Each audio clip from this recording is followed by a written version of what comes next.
So you can see here, this is an electrical panel. It's in a bedroom. This is an older home in Lubbock. This home's probably 60 plus years old.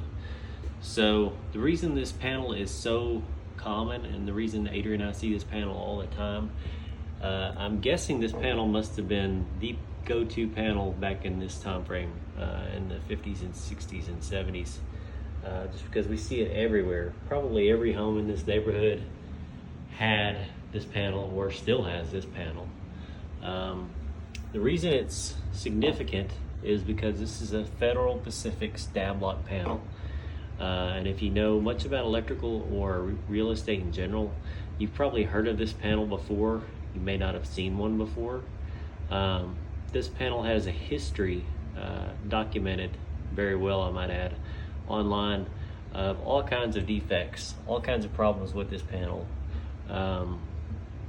Some are significant, some maybe not quite so significant, but in any stretch. Double C home inspections, we always recommend replacement of this panel, and I think most other reputable home inspectors do the same. If you've come across one, you should be if you're a home inspector watching this video. The reason there's so many defects with this panel and there's such a documented history, you can look it up online for yourself if you want to, and I'll provide some links in the description of the video too, things you can click on to read over. But this panel was really popular again, 60s, 70s, especially in West Texas, but other areas of the country, it may have been a different time frame, I don't know. So the first thing you'll see with this panel, which is important for inspectors, electricians, do-it-yourselfers, you can see these breakers overlap. So they come across this edge of this panel cover. So when I or an electrician or whoever are taking this cover off, we're tugging on these breaker edges every single time. You can see some of these breakers are tripped. They weren't tripped when I got here. I've since taken off this panel cover to inspect the inside of the panel, and these breakers all tripped simply by just me taking the cover off. And again, I've seen probably thousands of these panels at this point, definitely hundreds and hundreds and hundreds.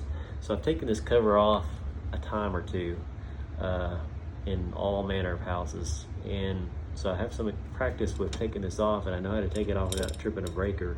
But all three of these tripped without any effort. You know, I went out of my way to try to avoid it, and instead they all tripped. So maybe that's not a big deal, maybe it is a big deal. Nevertheless, these breakers are being pulled on every time somebody's taking this cover off. One of the other things that you'll read about, if you click on those links or research it yourself, see this Underwriter's laboratory inspected. That was false.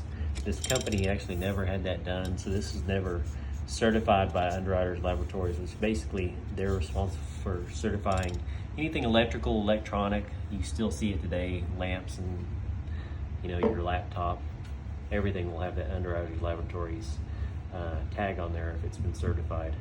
The other thing they found, which of course you can't really practice this in a home inspection at the risk of burning down a house, but more in-depth practice and training and education resulting in them testing these breakers to see if, for example, this one's rated 30 amps, so at 30 amps-ish it should trip.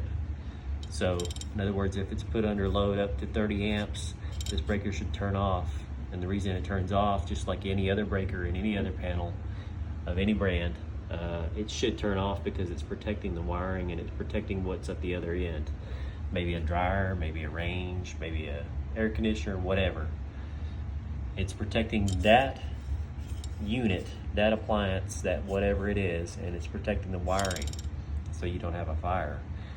What they found by testing these very thoroughly is a lot of times it'll far surpass that amperage rating before it ever trips. So instead of it being 30 amps causing a trip, it's 35 amps or 40 amps. Why that's risky is this wire that's attached here is not rated for 30 amps, for over 30 amps. It's rated for 30 amps. So if it goes to 40 amps, it's exceeding the rating. Potentially the wire could overheat, could arc, and then you could have a fire in the panel, you could have a fire in the wall here, you could have a fire at the other end of whatever this wire is connected to.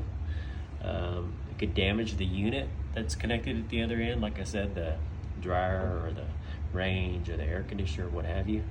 So a number of issues with these panels. Again, we see them all the time. We always recommend replacement. You know, replacing an electrical panel is not the end of the world. It's not going to cost a huge fortune. You're looking at usually a couple $1,000 on average, maybe less. And if you have an electrician that knows what they're talking about, they'll come right in, they'll know what they're talking about, they'll know how to replace it the most effectively and efficiently possible. So it's kind of win-win. You get a new panel out of it, you get an updated panel that's safer, and then you don't have to worry. Just one more reason you should contact a licensed inspector when you're purchasing a home. A lot of times these days, especially with the market being as hot as it is, we're seeing a lot of folks that don't hire an inspector. And if you don't hire an inspector, you're not going to know you have this panel until you own the home, and then it's your problem.